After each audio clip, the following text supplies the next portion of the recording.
Hi everyone, this is Sunny. Welcome to my YouTube channel that is Pediatrics by Sanidral. So today our topic is retrolental fibroplasia. तो retrolental fibroplasia होता क्या है? It is also known as retinopathy of prematurity and Tyree syndrome. तो earlier life में हम इसको retrolental fibroplasia बोलते थे, अब हम इसको बोलते हैं retinopathy of prematurity. तो बेसिकली इसके अंदर होता क्या है? इसके अंदर रेटिनल डिटैचमेंट हो जाती है ड्यू टू हाइपर ऑक्सीजनेशन, मतलब 100% ऑक्सीजनेशन देने की वजह से रेटिनल डिटैचमेंट हो जाती है केवल और केवल प्री मैच्योर बेबी। कौन से प्री मैच्योर बेबी? जिनकी delivery less than 32 week of gestation होती है और जिनका birth weight less than 1500 gram होता है, तो उनके अंदर रेट्रोलेटरल फिब्रोप्लेजिया देखने को मिलता है due to hyper oxygenation. Basically क्या होता है कि जब बच्चा केवल 18 वीक ऑफ जेस्टेशन से टिल बर्थ तक आपकी जो रेटिनल वेसल्स है वो बन जाती है। 18 week two week of gestation से लेकर टिल बर्थ तक कंप्लीटली क्या बन जाती है? Retinal vessels. आप इस डायग्राम में देखो, ये क्या है? ऑप्टिक डिस्क है और ये जो ग्रीन वाला पार्ट है इसको हम बोलते हैं रेटाइना। तो यहां पर कंप्लीटली ब्लड वेसल्स आ जाती है टिल बर्थ तक। जब बच्चा less than 32 week of gestation होता है, इसका मतलब इसके अंदर कंप्लीटली वेसल्स नहीं फॉर्म हुई होंगी। ये मानकर चलो ये आपका ऑप्टिक डिस्क है और ये रेटाइना है, तो यहां तक पूरी कंप्लीटली क्या हो गई? वेसल्स फॉर्म्ड हो गई। But in a pre term baby ये डायग्राम आपको दिखाई देगा, ये आपको स्टेटस दिखाई देगा इन प्री टर्म बेबी, तो वेसल्स कंप्लीटली फॉर्म्ड नहीं हुई है।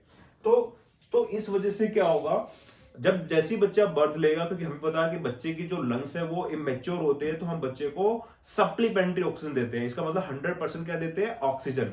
जब भी आप बच्चे को 100% ऑक्सीजन दोगे तो वो 100% ऑक्सीजन कॉज करती है वेजोकंस्ट्रिक्शन। ये एक नॉर्मल फिजियोलॉजी। आप किसी को भी 100% ऑक्सीजन सप्लाई दोगे तो वेजोकंस्ट्रिक्शन कॉज करेगी, मींस हाइपरॉक्सिया करोगे तो वेजोकंस्ट्रिक्शन होगा और अल्टीमेटली क्या होगा? हाइपोक्सिया। जब वेजोकंस्ट्रिक्शन होगे तो आगे वाले जो सेल्स होंगे उनको ऑक्सीजन सप्लाई कम मिलेगी। तो जब इनको सप्लाई कम मिलेगी तो हमारी बॉडी कंपनसेट करने के लिए वेसल्स और ज्यादा थिक बनाएगी और जो फॉर्म वेसल्स होंगी वो काफी थिक इन नेचर होंगी।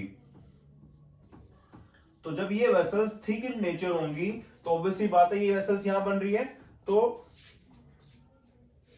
हमारी रेटाइना के नीचे होती है कोरोइड। तो कोरोइड और रेटाइना क्या होंगे? इनके बीच में गैप आने लग जाएगा और इस एरिया में होता है विट्रस ट्यूमर। उस गैप के अंदर विट्रस ट्यूमर फिल होने लग जाएगा और रेटाइना कंप्लीटली डिटैच हो जाएगी। तो इसको बोलते हैं हम रेट्रोलेंटल फिब्रोप्लेजिया। तो आपको समझ में आ गया होगा कि ऑक्सीजन ज्यादा देने की वजह से रेट्रोलेंटल फिब्रोप्लेजिया होता है। तो इसको प्रिवेंट करने के लिए, अगर बच्चा प्री मैच्योर भी है तो उसके अंदर इस चीज को प्रिवेंट करने के लिए हमें मोर देन 60% ऑक्सीजन सप्लाई नहीं देनी होती। अगर उससे ज्यादा अगर हम सप्लाई देते हैं तो ये कंडीशन अराइज हो जाएगी। ठीक है। और हमें प्री मैच्योर बेबी के अंदर जो मेंटेन करना होता है SpO2, वो मेंटेन करना होता है 90 से 94%।